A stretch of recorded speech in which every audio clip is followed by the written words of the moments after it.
Hey guys, this is John Lee Hilliard from JT's Vending.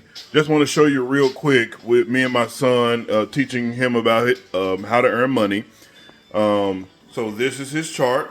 As you can see, it has one check mark. He has actually worked very hard this week.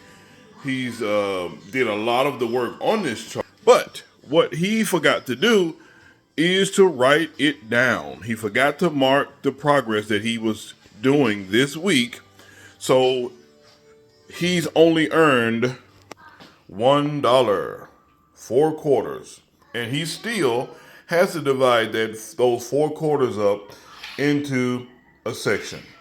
So this is how we will divide his $1 he earned this week.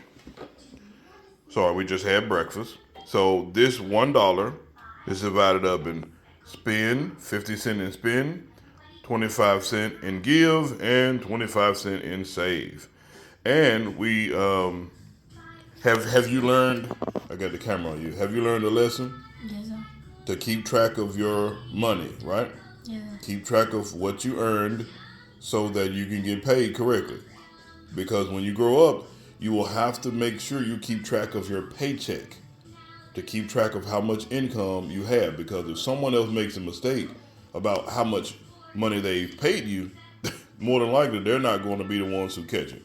So guys, just trying to teach him life stuff that we all have ran into where we had to look at our paycheck and go, wait, why my paycheck weird? And then we get to calculate, find out they left off a bonus or, $300-400 that we've extra, that we worked or something like that. So we're just trying to teach him a valuable lesson at a young age to keep track. So thank you guys so much. Au revoir. A bientôt. Allez prochaine.